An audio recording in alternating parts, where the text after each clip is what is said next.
Ahora comenzamos un ciclo bastante largo, que ocurrió en la guerra de Troya después de los sucesos narrados en la Ilíada de Homero. Los dos primeros capítulos son a modo de prólogo. En este veremos la historia de las causas de la guerra y en el segundo un resumen de lo sucedido hasta los funerales de Héctor, es decir, el final de la Ilíada. A partir de ahí pasaremos bastantes semanas con las historias de los aliados que acudieron en auxilio de los troyanos, la muerte de Aquiles, el juicio por la disputa de sus armas, el rescate de Filoctetes, el poseedor del arco y las flechas de Heracles, sin las cuales los griegos no podrían triunfar, y la toma final de Troya, por supuesto mediante la famosa estratagema del caballo. La historia no termina ahí, ya que veremos el destino de Teucro, el hermano de Áyax, y cómo acabó en Egipto, donde encontró nada más y nada menos que a la verdadera Helena, que nunca había estado en Troya. Poco después, por casualidad, llega Menelao también a Egipto tras un terrible naufragio mientras trataba de regresar a casa, y él también encuentra a la verdadera Helena, que consigue ingeniárselas para escapar del rey egipcio y volver con Menelao. Por último, veremos el regreso de Agamenón a casa y su funesto destino a manos de su esposa Clitemnestra. Todo esto se basa en mi traducción del libro de Winifred Margaret Lambert Hutchinson, que tiene más de un siglo y está totalmente descatalogado y ni siquiera está disponible por ninguna parte de Internet. Por tanto, todo esto ha supuesto un gran esfuerzo de encontrar un libro tan antiguo de segunda mano, traerlo desde Inglaterra, digitalizarlo, traducirlo, grabarlo, etc.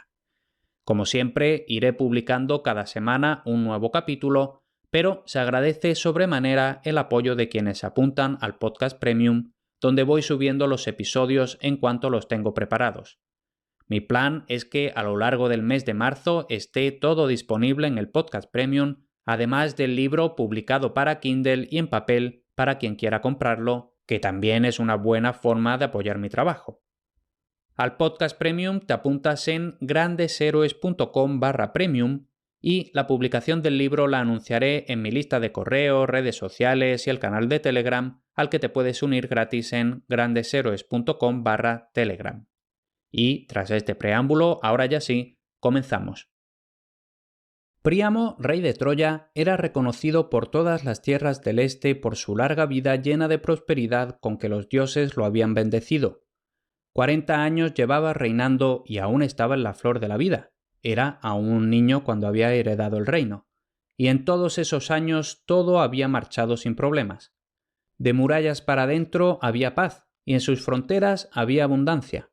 Su pueblo era leal y floreciente, sus amplias heredades eran ricas en grano y aceite y sus rebaños tan numerosos como las arenas del mar.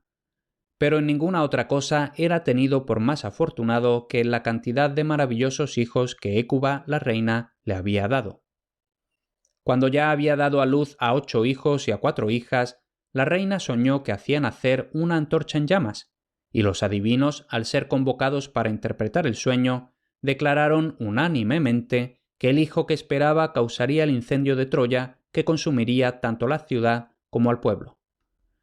No mucho después, efectivamente, dio a luz a un hijo, y el rey Príamo, por miedo a esa profecía, mandó a un esclavo de su confianza que se llevara al bebé en secreto al gran monte llamado Ida, cuya falda da a la llanura de Troya, y que lo abandonara allí para que muriera.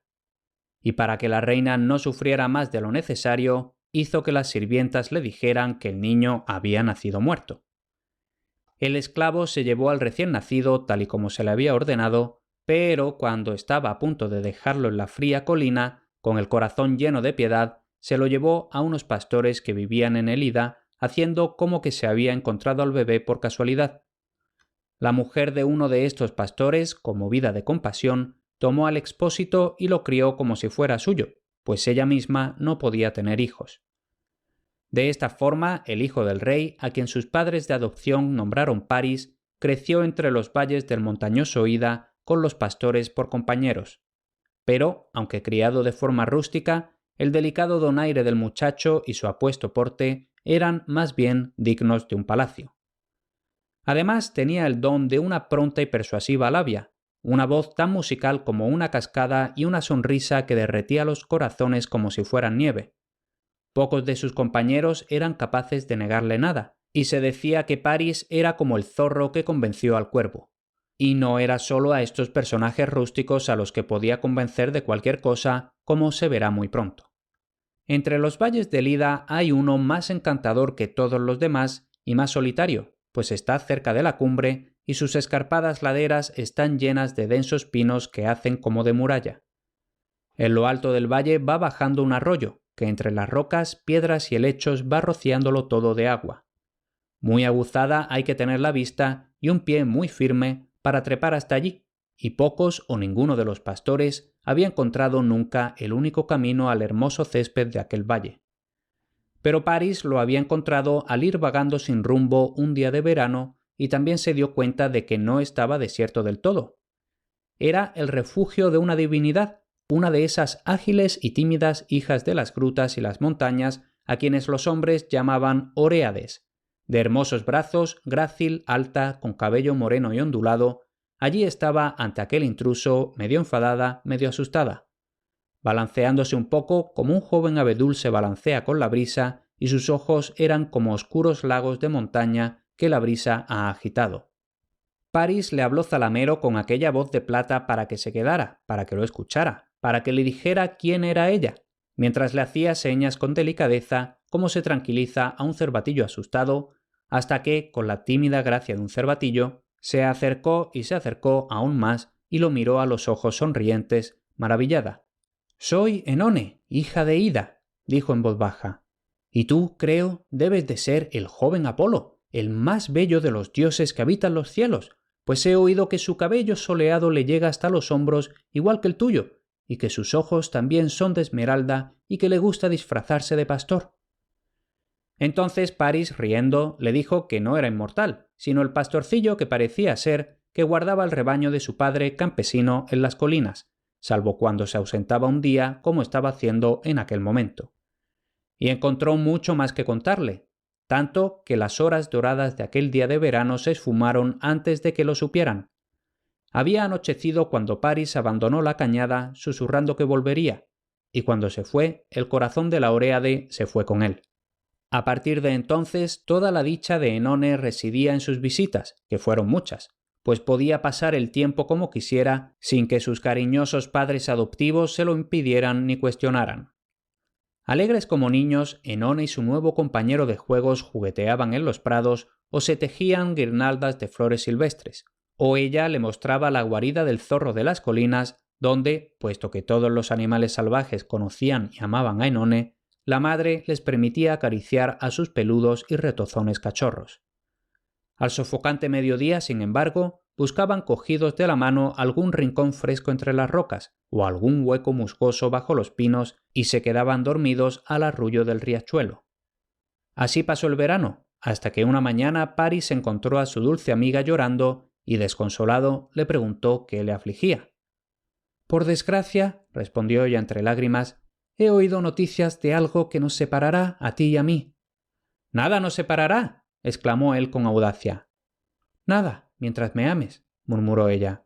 «Pero mi corazón teme que pronto dejarás de amarme». «Mi boba, Enone», dijo Paris con ternura. «Has olvidado lo que te he jurado tantas veces y tan seriamente. Debo poner una vez más a los dioses por testigos de que en toda mi vida no tendré más amor ni pareja que tú». «No, no lo jures», exclamó Enone. «Dicen que los dioses se ríen de los perjurios de los amantes y no se vengan de la ruptura de los votos hechos con cariño. Y sin embargo, tengo miedo de que te suceda algo malo si juras en falso». «Ponme a prueba, pues», respondió Paris sonriendo. «Ven conmigo ahora mismo a mi casa y hoy mismo nos casaremos. Por orden tuya he mantenido nuestros encuentros en secreto. Nadie se imagina que una hija de Ida se haya rebajado a amarme a mí. Pero ahora, ya que dudas de mi fe, deja que te la demuestre lo mejor que puede hombre alguno». «Debes demostrarlo, en efecto», suspiró la Oréade, «pero no así, mi amor. Ahora escucha mis palabras. Cuando desperté al amanecer, un arco iris cubría la cañada, y bajo su arco vi a Iris, la mensajera, agitando sus alas multicolores. En su mano llevaba una manzana que brillaba como el oro puro. Me llamó por mi nombre, y sosteniendo la maravillosa fruta, me dijo: «Enone, Esto apareció ayer sobre la mesa donde todos los dioses honraron con su presencia el banquete nupcial de un mortal muy favorecido. A esa fiesta acudió también una invitada sin invitación, no bienvenida, la misma Discordia, odiada por los dioses y los hombres. Ella fue la que arrojó esta manzana gritando «¡Para aquella cuyo título lleva!» y así se marchó con una risa maligna. Pero en la manzana estaba grabado «Para la más bella», y surgió un fuerte debate sobre cuál de las diosas debía tomarla, hasta que tres que sobresalen en belleza divina se levantaron y la reclamaron, concediéndoles el resto la preeminencia. Estas tres eran Hera, Atenea y Afrodita, entre las cuales ninguno de los dioses se atrevería a juzgar, según decían. Entonces habló el rey Zeus. «Haremos juez a un mortal, así frustraremos el intento de la aborrecida Discordia de sembrar enemistades y rencores entre nosotros. Este juez debe ser prudente, pero sencillo, un extraño a los tribunales y a las ciudades, pero no un patán. Tampoco debe conocer ni ser conocido por ninguna de las tres diosas. Un juez así declarará lo que piensa sin miedo ni favoritismos, y tal es Paris, el pastorcillo del monte Ida». Al oír estas palabras, Paris lanzó un grito de asombro. «¿Yo, juez de diosas?», exclamó. «¿No has soñado todo esto, Enone? Niegas con la cabeza y suspiras. Ah, ahora comprendo lo que te ha hecho dudar de mí. ¿Crees que la visión de estas hermosas moradoras del cielo apartará mi corazón de ti? Yo te digo que, si ciertamente se me hace a mí juez de la más bella, esa manzana es tuya. Ninguna diosa de todas ellas puede rivalizar en hermosura con mi reina del bosque». «Calla, calla», murmuró la Oréade poniéndole un dedo en los labios. «No sabes lo que dices. Como la luz de una luciérnaga al esplendor de la luna, así es toda la belleza de los terrestres a la de los celestiales. Escucha mis palabras hasta el final. Iris dijo además que por orden de Zeus las tres diosas estarían pronto aquí. Me ordenó que te preparara para tu gran tarea y te diera el maravilloso premio que has de otorgar». Dicho esto, sacó de su seno la manzana de la discordia y se la puso en la mano al joven. Era de oro purísimo y olía a ambrosía, pues era una fruta mágica que crecía en el árbol de las Hespérides, custodiado por el dragón. De allí lo había robado la discordia sin que la viera el insomne guardián, pues la muy malvada vuela invisible a su antojo, y se le había ocurrido cómo podía usarse para suscitar disputas entre los bienaventurados dioses. Paris leyó en voz alta la inscripción de su reluciente piel y, entre bromas y veras, habría querido deslizarla de nuevo en la mano de Enone, pero ella la apartó con un gesto de sobresalto, se alejó de él y se perdió de vista entre los pinos. Ella había visto, aunque él no, un pavo real posado en la copa del árbol más cercano y una nube dorada que se cernía sobre el pavo real. Cuando el ave lanzó su estridente graznido, Paris miró hacia arriba. Vio que la nube tomaba la forma de una columna e iba flotando hacia la tierra. Un resplandor blanco brillaba en su interior, mientras el oro que la envolvía se hacía gris azulado, enroscándose en el aire brillante en coronas de vapor oloroso. Y cuando aquella nube que exhalaba incienso se separó y disolvió, apareció una dama, más alta que las hijas de los hombres, vestida con ropajes blancos que deslumbraban la vista como ventiscas de nieve bajo el resplandor del sol, y con un velo reluciente echado hacia atrás sobre su coronada cabeza. Lirios de perla y oro formaban su diadema. El cetro que portaba era de marfil, coronado por un cuclillo tallado en zafiro, pero más claramente que estos esplendores anunciaban a la diosa su propio semblante y su porte, venerandos más allá de toda majestad terrenal. Dirigiendo hacia Paris sus grandes ojos, marrones y lustrosos como los de las vacas, habló así, en un tono profundo y meloso. «Mírame, pastor del Ida. Soy Hera, reina de los dioses. Hera, esposa de Zeus. De mí proceden la riqueza y el honor, el dominio real, las rentas de amplios dominios, el homenaje de ciudades y pueblos. Estos son mis dones a los mortales, y todos ellos serán tuyos si me concedes el premio que me corresponde. Mírame, Paris, mírame bien y di, ¿acaso hay otra que se me acerque?» «Mírame a mí también», dijo otra voz que sonó dulce y clara como una trompeta de plata. En ese momento Paris se percató de una silueta majestuosa que se erguía a su derecha, apoyada en una gran lanza reluciente. Era la figura de una doncella armada. Tenía la cabeza cubierta por un yelmo de oro, con relieves de corceles alados y una crin blanca como la leche. Llevaba una coraza de escamas de oro adornada con serpientes de oro sobre su túnica azul celeste, y portaba un escudo de oro con relieves de combates de dioses y gigantes. Por estos rasgos, Paris la reconoció como la doncella guerrera Atenea, a la que los hombres también llaman Palas. «Mírame bien, Paris», le dijo de nuevo, «pues quienes me juzguen la más bella han de hacerlo por mí misma, sin promesa alguna de recompensa. Pero si siendo mortal tus ojos se abruman ante la luz de la presencia celestial, recuerda esto. El don de Atenea es la sabiduría, donde reside la verdadera soberanía. Hera puede hacerte rey sobre los demás, pero yo puedo hacerte señor de ti mismo y dueño de tu destino, pues el sabio, habiendo vencido el miedo y el deseo, es invencible a manos de hombres o dioses».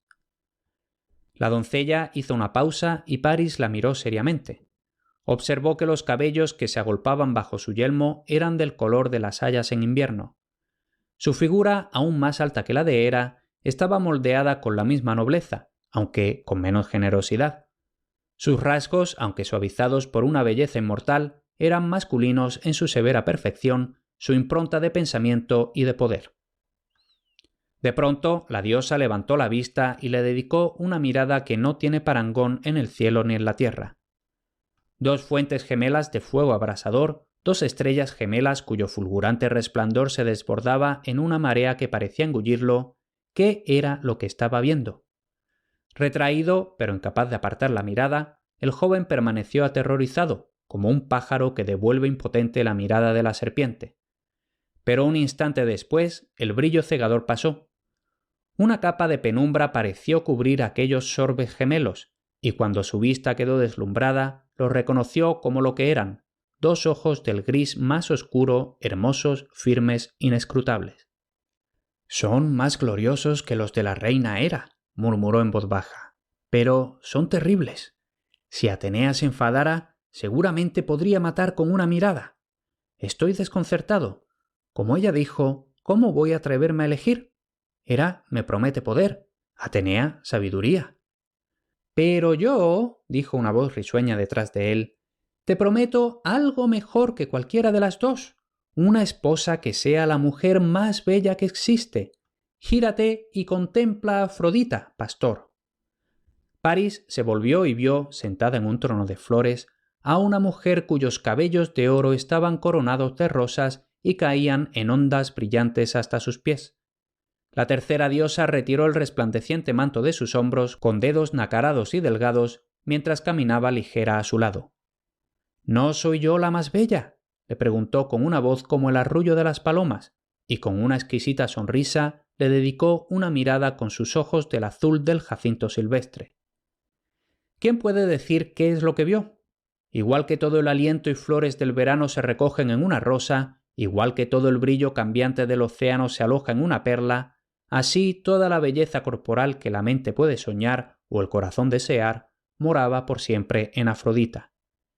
Y sin embargo, incluso mientras deleitaba sus ojos en la reina y madre del amor, Paris sintió que algo más divino que su belleza, más sereno que la majestad de Hera, iluminaba la frente de Palas Atenea. Sostuvo la fatídica manzana a un brazo de distancia, mirando irresolutamente de una a otra de las tres que aguardaban. «Dámela, Paris», dijo Hera con orgullo. «He aquí que todos los hombres aspiran al poder, pero pocos buscan la sabiduría, que es un don estéril, que los fuertes no necesitan y que a los débiles les sirve de poco. Has de saber, apuesto joven, que, aunque criado en el campo, por tus venas corre sangre de rey. ¿No te hace palpitar el corazón la idea de una corona de rey? Entonces entrégame la manzana, y una corona llevarás, por gracia de la reina del cielo». Casi persuadido, con tanta sorpresa y recién nacida ambición que le hicieron estremecerse ante estas palabras, Paris dio un paso hacia Hera, y luego se volvió de nuevo hacia Atenea, esperando que ella también volviera a hablar. Pero Atenea calló. «¿De qué te sirve, querido Paris?», le dijo Afrodita en voz baja. «¿De qué le sirve a un hombre obtener todo el poder y toda la sabiduría si con ello no tiene placer en sus días? La juventud se marchita como la rosa, la edad sin amor y sin alegría avanza rápidamente, La muerte acaba con todo, como un cuento que se cuenta. ¿Puedes llevarte tu gloria, tus riquezas o tus conocimientos a la tierra donde todo se olvida? No, mortal, deja estos dones a los dioses sempiternos y elige en cambio mis dones: amor, deleite, alegría que alivia el corazón, para que tu breve vida sea dulce mientras dure. Este es el único bien para las criaturas de un día. Vamos, júzgame como la más bella, y los placeres más allá de lo que puedas imaginar serán tuyos, gracias a la esposa que te acabo de prometer, pues yo misma la he revestido de tal belleza que estoy casi celosa de contemplarla. No hay ninguna como ella entre las mujeres, ni la habrá hasta el fin de los tiempos, y ya todos los hombres que la han visto la consideran la mujer más hermosa del mundo. Así habló la diosa, y Paris, sobrecogido por las visiones de dicha desconocida, olvidó en ese instante el honor y la fe prometida y le puso la deslumbrante manzana en la palma de su mano. Afrodita rió dulcemente en su triunfo, y al oírlo Paris se sobresaltó como quien despierta de un sueño y se encuentra solo. Se habían ido aquellas visitantes celestiales, y mirando a su alrededor la escena familiar y silenciosa, habría podido pensar que su visita había sido un sueño, hasta que un sonido sordo de sollozos le llegó de entre los pinos cercanos como si fuera el susurro del viento entre sus ramas. Entonces, no soportando mirar a la que había traicionado, huyó de la cañada como un reo perseguido, pues así le ocurría a Paris entonces y en adelante. Evitaba ver el dolor más que causarlo. Al día siguiente y al otro hubiera querido volver junto a Enone y reparar el daño, pero en cada ocasión una voz en su interior le susurraba: «Es demasiado tarde, los dioses nunca revocan sus dones. Has aceptado a una mujer de la mano de Afrodita, suya eres y serás hasta el final». También le perseguía la afirmación de Hera de que tenía sangre real. Hacía tiempo que sabía que aquellos a quienes llamaba padre y madre no eran sus verdaderos progenitores, pues la historia de su hallazgo era de conocimiento general. Pero feliz en su vida libre y sencilla, nunca había pensado en el misterio de su nacimiento. Ahora, sin embargo, se sentía nacido para cosas mayores y albergaba la secreta esperanza de que le aguardaba una gran fortuna. Huyendo de las alturas boscosas, conducía a su rebaño día tras día a las laderas más bajas de la montaña, desde donde la vista tenía una visión más clara de la llanura con sus ríos serpenteantes y el espumoso mar más allá y la imponente Troya que hasta entonces nunca había visitado. Mientras contemplaba la espaciosa ciudad, se imaginaba que allí le aguardaba una espléndida fortuna. Allí, tal vez, iba a encontrarse con lo maravilloso y desconocido, la mujer más hermosa del mundo. Por aquel entonces, el rey Príamo envió criados al monte Ida para cobrar el tributo anual de ovejas y ganado a los montañeses. El padre adoptivo de Paris poseía un toro joven, la mejor bestia de todos los rebaños del Ida. Cuando los criados del rey lo vieron, lo reclamaron y se lo llevaron, aunque el anciano alegó que, salvo unas pocas ovejas, era todo el ganado que tenía. Así pues, aquella noche, cuando Paris volvió a casa con su rebaño, encontró el establo del toro vacío y a los ancianos lamentándose, y el corazón se le encendió ante su relato. «Mañana», les dijo, «bajaré a Troya y me presentaré ante el rey para pedirle que corrija este agravio que sus codiciosos siervos nos han hecho en su nombre. Seguro que, siendo de la realeza, despreciará el acto tan mezquino de quitarnos nuestra única bestia, mientras que él tiene miles». El viejo boyero se alegró de que fuera, pues consideraba que Paris podía convencer a cualquier hombre, incluso al rey, y junto a su orgullo por Paris estaba su orgullo por el joven toro.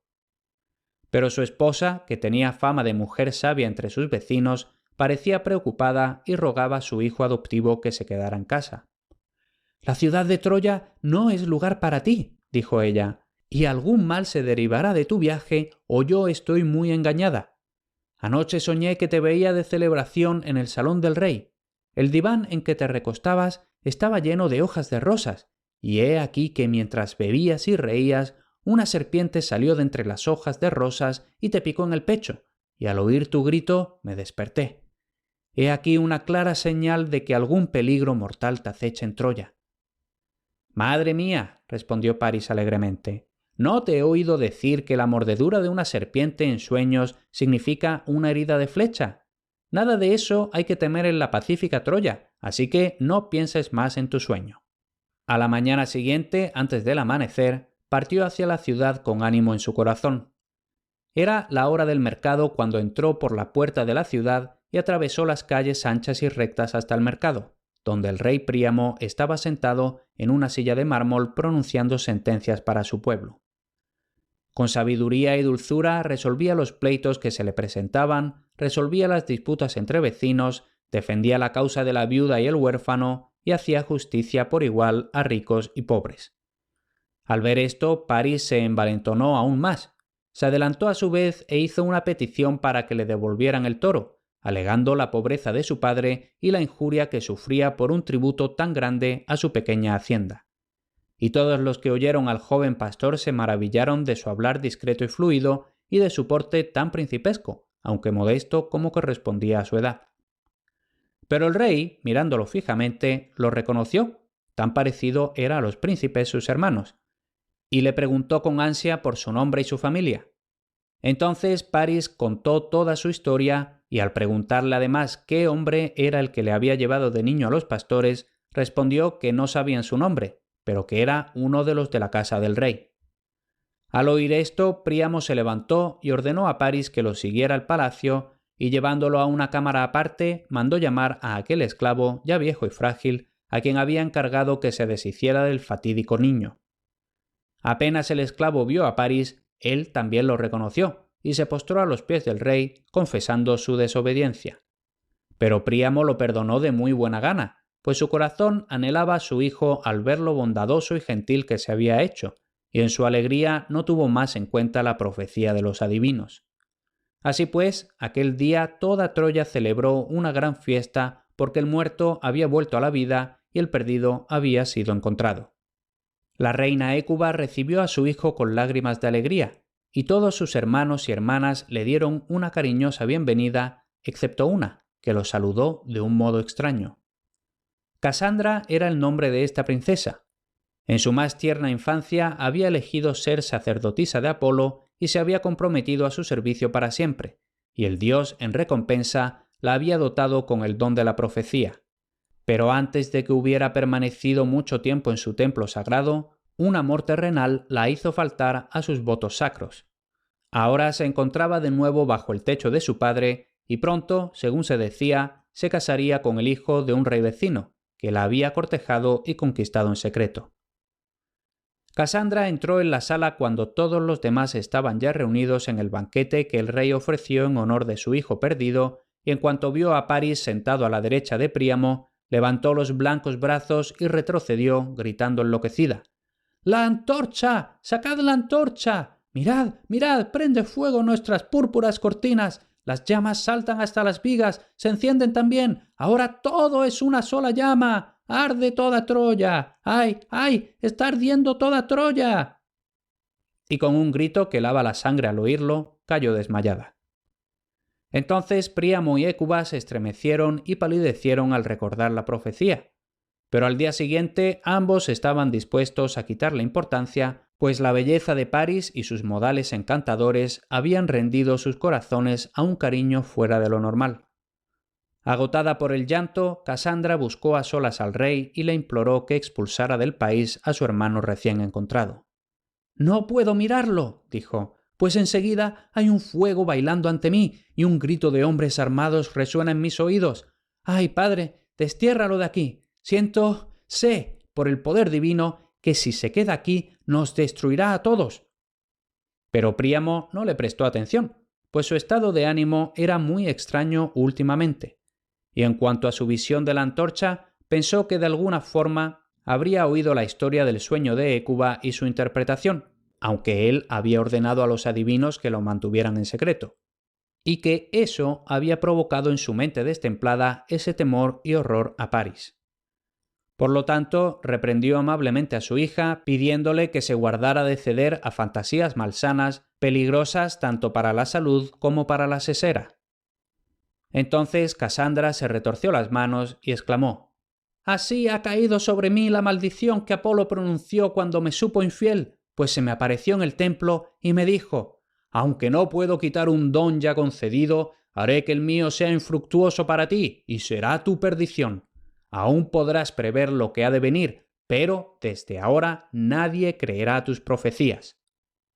Durante un tiempo todo transcurrió alegremente en Troya, y París ganaba cada día el favor de toda su parentela, excepto el de la muchacha divina que apenas soportaba verle.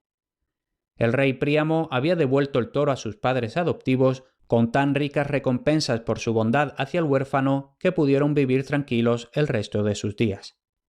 Pero París no tenía intención de volver a aquel humilde hogar, y la mujer del boyero lo buscó en vano durante mucho tiempo. Al fin dijo: «El muchacho que crié en mi seno se ha olvidado de mí. Sí, y no solo de mí. Tengo presente que otro corazón sufre por él en el Ida, con un dolor más amargo que el mío». «Puede ser», dijo su marido, «porque los muchachos siempre son igual, y todas las jóvenes de la montaña tenían una sonrisa para nuestro París. Pero no te inquietes, mi buena esposa. Aunque ahora es un príncipe y tiene otras cosas en que pensar, volverá a nosotros un día de estos». «En un mal día para él será eso», dijo ella. «Pues te diré otra cosa que se me clava en la mente. La próxima vez que lo vea será herido de muerte en el pecho, como mi sueño presagiaba». Poco después, un comerciante fenicio llegó en su barco a Troya, cargado de joyas y objetos preciosos para vender, y París estaba allí mientras mostraba sus mejores mercancías a la reina Hécuba y a sus hijas. Entre ellas había un cinturón de peculiar diseño, tachonado de zafiros, que el comerciante juró que no tenía igual en el mundo, excepto uno que había vendido a una reina, que era digna de tal obra maestra, pues era considerada la mujer más bella bajo el sol. «¿Cómo se llama?», preguntó París con entusiasmo. «Se llama Helena», respondió el comerciante, «pero los poetas de su país ya la han bautizado oficialmente como la mujer más hermosa del mundo. Dicen que eligió a su esposo entre 50 pretendientes, todos reyes o hijos de reyes.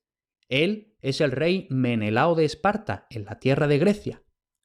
París no necesitó más para convencerse de que aquella Helena debía de ser la esposa sin par que Afrodita le había prometido. La información del mercader le hizo desear verla, y seguramente, pensó, la diosa en persona le había enviado noticias de su nombre y su paradero para que él fuera en su busca. Después de meditarlo largo rato, se dirigió al rey Príamo y le pidió permiso para viajar con el mercader hasta la gran ciudad portuaria de Sidón, a donde se dirigía a continuación, y desde allí volver a casa por tierra, viendo hombres y ciudades, pues incluso como pastor, dijo, había anhelado ver las maravillas de países lejanos. Y ahora que había llegado a la alta sociedad, le molestaba aún más ser tan ignorante del mundo que siempre había sido la escuela de príncipes y héroes. A Príamo le disgustaba mucho separarse de su hijo más querido, pero como le disgustaba aún más contrariarlo en cualquier cosa, consintió. Le dio un séquito digno de un príncipe y una gran cantidad de oro, y ofreció sacrificios a todos los dioses de Troya por su próspero viaje, y finalmente el barco zarpó. El viaje fue ciertamente próspero, pero no fue a Sidón, pues París había contratado en secreto al fenicio para que lo llevara directamente a Esparta. Y una vez llegado a la ciudad de Menelao, se dio a conocer al rey como hijo de Príamo, que se disponía a viajar a través de Grecia para rendir tributo de acción de gracias en la sagrada Delfos, que es el lugar más importante y el santuario de Apolo. El rey Menelao dio la bienvenida al príncipe troyano y no tardó en tenerle tanta simpatía que hizo todo lo posible por prolongar su estancia, ofreciéndole banquetes nocturnos en su honor y agasajándolo durante el día con grandes cacerías de ciervos y jabalíes. Habían pasado así 3 noches cuando un asunto que no admitía demora obligó al hospitalario rey a viajar a la isla de Creta, pero, como no iba a ausentarse mucho tiempo, instó a su huésped a esperar su regreso. «Mi esposa», le dijo, «será tu anfitriona mientras tanto, y le he encargado, pues me ama mucho, que en nuestra casa no te falte de nada para tu comodidad y placer». París hizo amago de negarse, bajo el pretexto de que deseaba partir de inmediato hacia Delfos, pero al fin cedió, con alegría en el corazón, pues desde el primer momento en que vio a la reina Helena, supo que debía conquistarla o morir. Ella era su estrella, más hermosa que las miles que adornaban el manto de la noche, y hasta entonces le había parecido tan lejana como ellas. Era como si, cuando él llegaba a su presencia, una barrera invisible se alzara a su alrededor, manteniéndolo alejado. No es que faltara a su gentil cortesía con el forastero que entraba en su casa, pero, ya fuera en el banquete o cuando, sentada junto al hogar al atardecer, se afanaba con su rueca de marfil escuchando la conversación entre Menelao y su invitado, la reina se mostraba siempre como alguien cuyos pensamientos están muy lejos, hablaba poco y ni siquiera miraba a París. Pero ahora se prometió a sí mismo, todo esto cambiaría. Vio la mano de Afrodita en la aparente casualidad que se llevó a Menelao de casa. Será difícil, pensó. Pero aprovecharé esta oportunidad que la diosa me envía. Con su ayuda y con la dulce Helena desprotegida, ¿qué no podré conseguir? De este modo, París, gloriándose en su corazón, emprendió el camino que se abría ante él, llano y liso, sin reparar en el destino a donde le conduciría al final. Hasta aquí este episodio. Si te ha gustado, la forma más sencilla de darme las gracias es dejar una reseña o un me gusta en Spotify, iVoox, YouTube o donde estés escuchando. Considera también apuntarte a la versión premium del podcast, donde además de apoyar económicamente mi labor, podrás disfrutar de todos los episodios sin publicidad, con la ventaja de que ahí tienes los episodios listos en cuanto los tengo preparados, por lo que siempre van varias semanas por delante. Es un pago único bastante razonable con acceso para siempre. Tienes la información en grandesheroes.com/premium. Ahí encontrarás asimismo las versiones en papel y Kindle de los libros que narro en el podcast. Y si solo quieres seguirme la pista de lo que voy haciendo y publicando aparte de este podcast, puedes apuntarte a mi canal de Telegram en grandesheroes.com/telegram o a mi boletín en grandesheroes.com/boletín. Gratis los dos.